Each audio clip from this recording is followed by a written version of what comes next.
Alright, so moving on to the screenplay category. So I'm going to start off with Best Original Screenplay. So that's the screenplay that is not based on a book, it's not based on a sequel, is something that the screenwriter came from his mind or her mind, and she wrote the story on her own and is not based on anything else.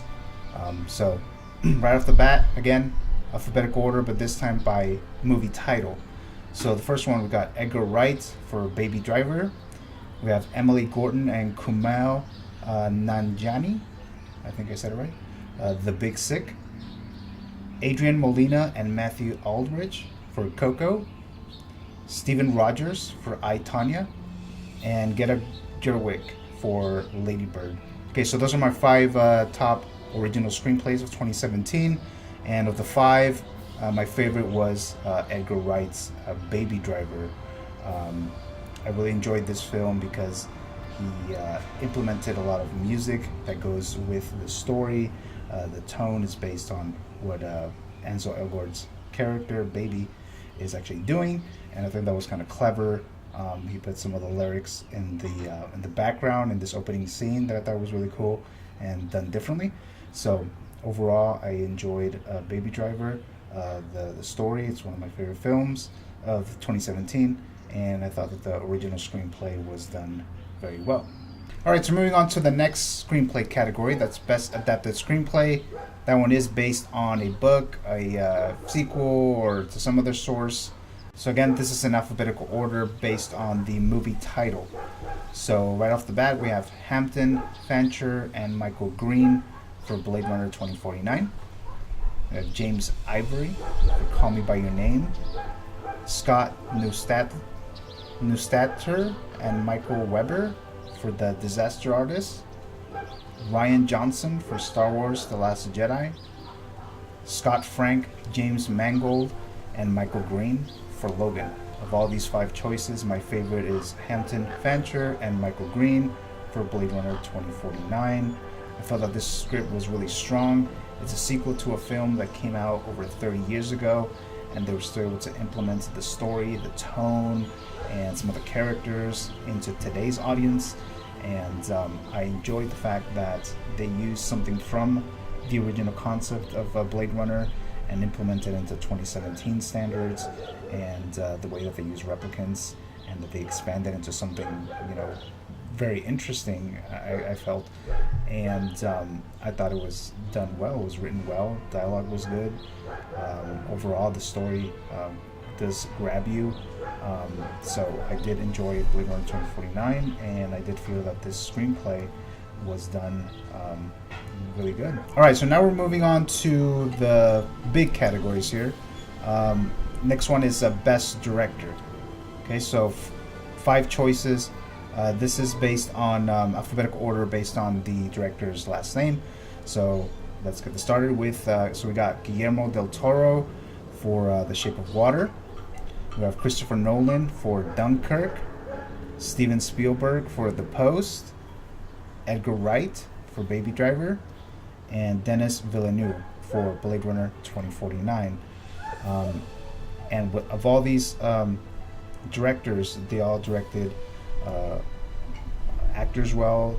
The film turned out to be really good. I enjoyed the direction with all of these directors from these films. It may not translate into my favorite films of 2017. Some of them might, but overall, I'm just looking at the direction, where the film went, the performances were, the route that they took, and the way that the shots really looked. So overall, my favorite director of 2017, my choice is going to be Denis Villeneuve for Blade Runner 2049. Even though there was an issue with the pacing of the film, that was the only problem that I had with Blade Runner 2049, was the pacing. But everything else was done top notch. The screenplay was directed well. The performances were done well. The look, the cinematography, the musical score, a lot of technical stuff that went into Blade Runner 2049 had some influence from the director, so Dennis. Alright, so I'm about to go to the top films of 2017, the best pictures of 2017, but before I do that, I'm going to mention the best animated film of 2017. There was just no competition, no debate. It was Coco. So I just wanted to say that before we went into the top films of 2017. Best animated feature of last year, 2017, was Coco.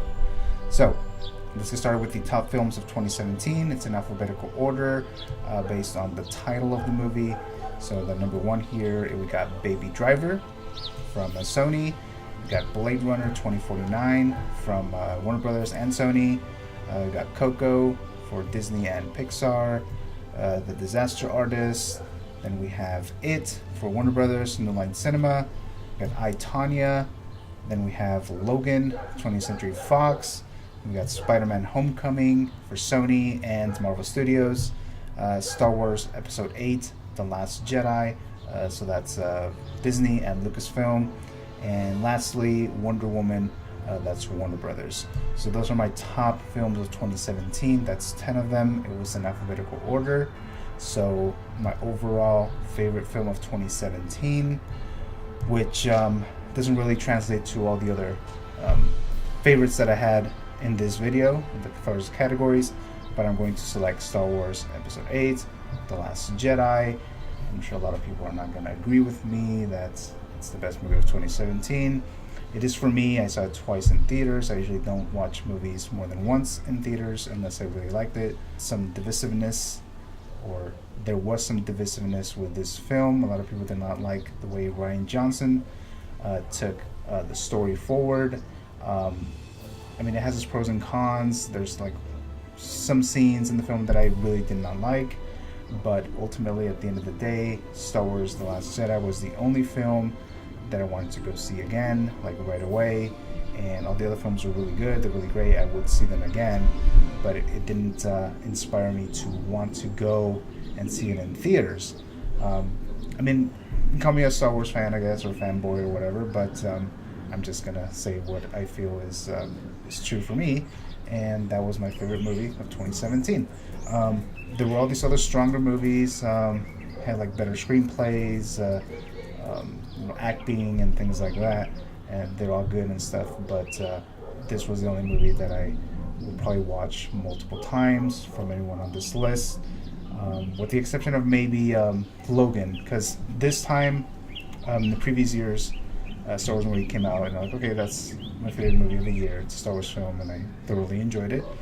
But this year though, it was more of a conflict. It was a little harder for me to pick The Last Jedi to be my favorite movie of 2017.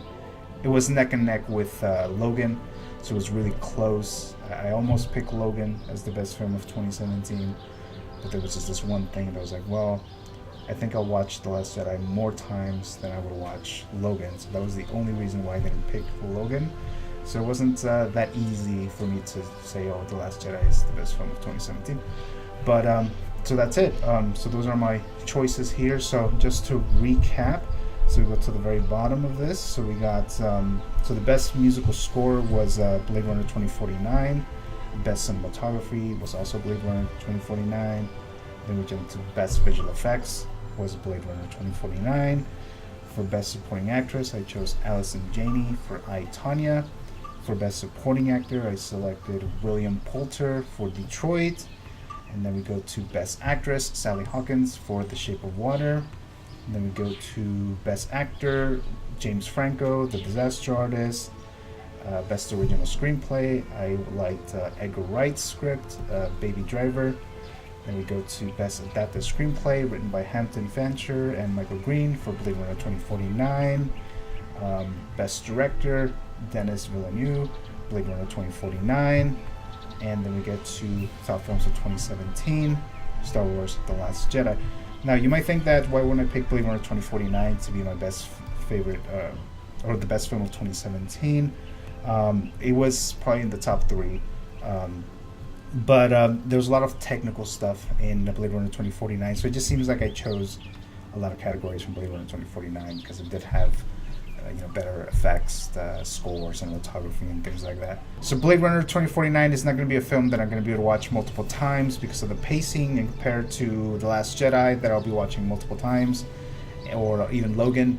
So that's why I wouldn't pick Blade Runner 2049 as the best film of 2017, but it would be possibly on the top three, probably the third best under Logan and The Last Jedi. So that finishes my if I picked the Oscars. So those were the categories and the nominees that I would have picked and the winners that I would have picked. So this is my version of top films of 2017, and this is going to conclude the video here. So I got this giveaway, the digital copy, so go to my Instagram, BackYard Flicks, for more details, or on the description of this video. And thank you very much for watching. Subscribe, click on the button, and I'll see you guys next time.